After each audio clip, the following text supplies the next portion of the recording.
El conflicto armado de Palestina y Líbano.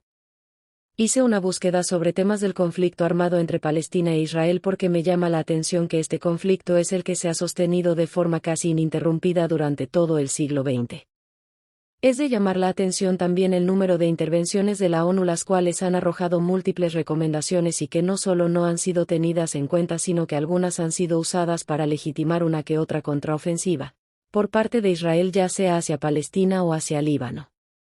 Cabe mencionar que este conflicto en particular comenzó posteriormente, después de acabada la Segunda Guerra Mundial en Europa, gracias a la creación del Estado judío palestino por parte del acuerdo entre Reino Unido y los líderes árabes de Arabia Saudí. Las intervenciones de los países europeos en el territorio árabe después de derrotar al Imperio Otomano en esta región fue una mala decisión, pues es de notar que a la repartición del territorio siguieron los conflictos por el territorio, por la lucha del poder y sobre todo por conservar el equilibrio entre grupos étnicos y religiosos en cada uno de los territorios. Veamos algunos datos que menciona George Corm en cuanto al nacimiento del Estado judío palestino. La intervención de Estados Unidos en Oriente Próximo rompió el equilibrio en la región, llevando a Líbano a una guerra civil, además de que la alianza Estados Unidos-Israel inmoviliza o dificulta la solución en los conflictos palestino y libanés. Aquí cabe la pregunta sobre qué intereses tiene Estados Unidos en la región, pues desde el año 1948 ha hecho alianzas estratégicas con Israel, el cual pudo haber prometido el control y repartición de la región de los palestinos para poder extraer los recursos de la zona, ya que según menciona George Corm, esta zona en específico se encuentra en una zona estratégica, ya que posee las mayores reservas de materias energéticas del mundo, además de poseer una importancia histórica para el mundo, pues es la tierra que vio nacer a las tres religiones monoteístas. Al parecer, su vecino Líbano mantenía cierto orden tanto en su administración como en la convivencia entre diversos grupos religiosos, a pesar de estar dividido en dos prefecturas, una para los maronitas y otra para los drusos, bajo soberanía del Imperio Otomano, pero sometidas a la influencia y el control de Francia e Inglaterra, respectivamente. Líbano tenía una administración equilibrada por nombramiento de un líder otomano, quien nombraba al gobernador, el cual debía ser cristiano y tenía que recibir la autorización de las potencias europeas, Rusia, Inglaterra, Austria, Prusia y Francia. Cuando Líbano obtuvo su independencia en 1943, los cristianos y los árabes pactaron renunciar a cualquier protección francesa o que proviniera de Occidente, pensando en conseguir unirse a alguna agrupación musulmana oriental, como venía ocurriendo desde el Imperio Otomano.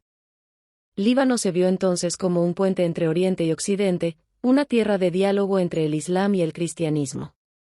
El caso de Palestina era muy diferente, sobre todo después de la llegada de los inmigrantes judíos, quienes comenzaron a tener problemas con cristianos y musulmanes por igual, y asimismo posteriormente con Líbano, Egipto, Siria, Jordania e Irán, pero principalmente con Líbano y Palestina. Después de la década de los 50, cuando ya la guerra en Europa había terminado, Estados Unidos se alió con Israel y con algunos países árabes, en el marco de la Guerra Fría entre Estados Unidos y Rusia. A aquel le interesa hacer pactos en la región para frenar lo que llaman la influencia del comunismo y frenar así la influencia de Rusia con estos países. Por lo cual es de esperarse que Estados Unidos solo esperó el mínimo pretexto para una intervención en la zona, y se dio en 1958, cuando, después de los ataques de Reino Unido y Francia a Egipto, Líbano se niega a cortar relaciones diplomáticas con los países agresores, por lo que surgieron protestas y levantamientos en las comunidades musulmanas del país, lo cual generó una especie de guerra civil, provocando que los estadounidenses envíen tropas a Beirut.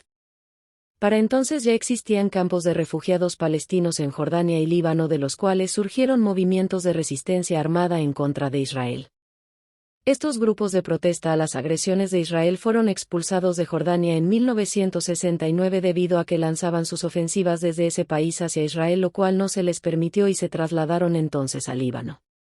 En 1969 se firma un acuerdo en El Cairo entre el gobierno libanés y la Organización para la Liberación de Palestina, OLP, a raíz de los combates entre el ejército libanés y los movimientos de resistencia palestinos, que permite a estos llevar a cabo operaciones contra el territorio israelí desde algunas zonas de Líbano.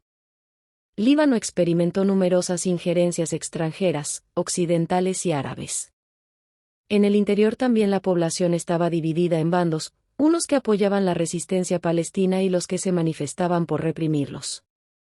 En ese contexto surgen varias agrupaciones como el Frente Libanés de Base Cristiana, que trataba de reducir los grupos de resistencia de palestinos, y del lado opuesto estaban las llamadas formaciones laicas como el Partido Comunista o el Partido Popular Sirio y un tercer grupo, un movimiento de base comunitaria musulmana llamados los Murabitum. A partir de 1975 comienza el deterioro del Líbano debido a los ataques de Israel obligando al país a reprimir y no ayudar a las luchas de las resistencias palestinas. Múltiples ataques se sucedieron por parte de Israel, en Beirut en 1968, 1972, 1975. Las tropas sirias intervinieron para ayudar a las tropas libanesas en 1976 siendo legitimizada por la Liga Árabe y uniéndose a la lucha contingentes de distintos países árabes. Desafortunadamente el presidente de Egipto hace negociaciones con Israel para un tratado de paz. Mientras tanto y desde entonces Israel se ha caracterizado por ignorar cada una de las resoluciones del Consejo de Seguridad de la ONU. Quizás si analizáramos cada una de ellas y comparáramos cuál ha sido el resultado, se podría ver que más bien se ha llevado a cabo lo contrario de lo dictaminado por las recomendaciones para la paz. Lo que lleva a formular varias preguntas al respecto: ¿por qué Israel ha ignorado las resoluciones del Consejo de Seguridad sin sanciones ni consecuencias? En el plano del derecho internacional, ¿acaso no pierde validez la jurisprudencia de la Corte Internacional para los demás países y,